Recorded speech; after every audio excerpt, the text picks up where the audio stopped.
Mr. Speaker, I rise today because my colleagues on the other side of the aisle are once again trying to pass off baloney for prime rib.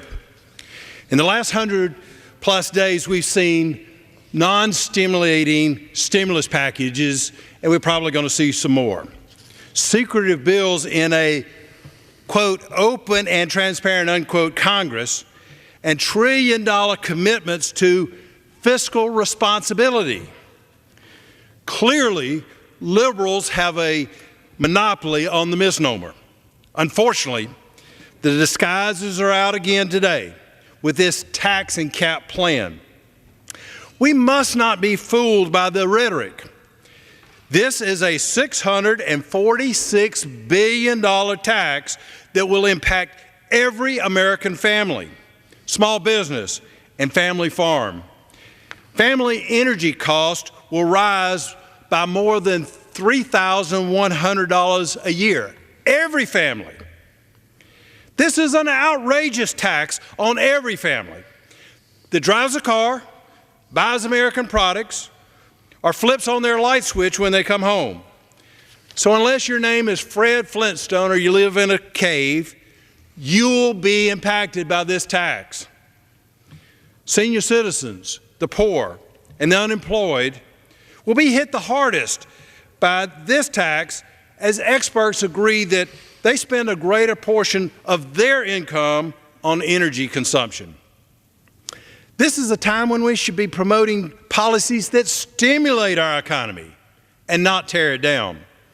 Various studies suggest that anywhere from 1.8 million to 7 million jobs will be lost by this tax and cap policy.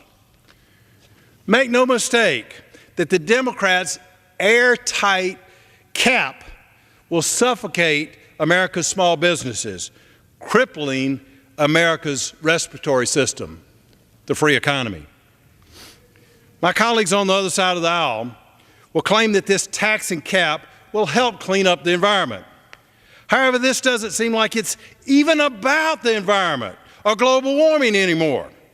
This has turned into a revenue generator for Nancy Pelosi and Harry Reid's radical agenda, their steamroller of socialism that's being shoved down the throats of the American people.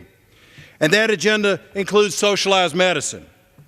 The tax and trade will be one of the largest sources of revenue for their new radical socialistic agenda. Mr. Speaker, the cat is out of the bag, and the American people see through the disguises, rhetoric, and misnomers. Taxing struggling families during an economic recession is not the only way to clean up the environment. Fortunately for the American people, Republicans have offered an alternative to this unaffordable new tax, this new energy tax that no one can afford. We believe that you can clean up the environment and keep jobs at the same time.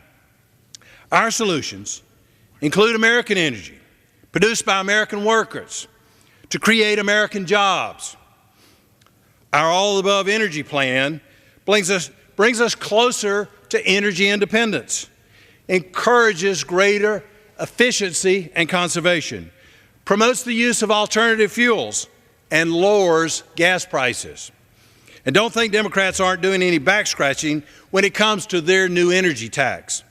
The Washington Times reported yesterday that a loophole has been tucked into this legislation, written by the congressional liberals, that would exempt at least one major energy company from at least one of the many onerous provisions of the Democrats' national energy tax plan, ultimately leaving hardworking families and small businesses to pick up the tab. I encourage all the non-Fred and Wilma Flintstones in America out there to stand up and demand straightforward answers from your lawmakers about this new energy tax that's being promoted by Nancy Pelosi and company. And encourage your lawmakers instead to support an all-of-the-above energy plan that removes our dependence upon foreign oil, lowers energy costs, and will create more jobs. I thank the gentleman for yielding. We've got to stop this tax and cap plan that's being promoted by the leadership of this House and Senate. It's going to kill the American economy. It's going to cost jobs.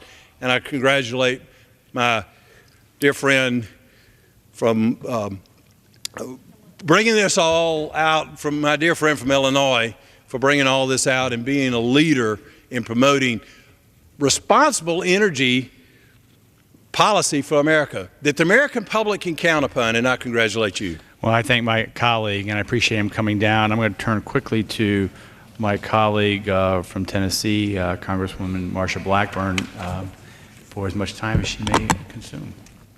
I thank the gentleman from Illinois for his leadership on this issue, and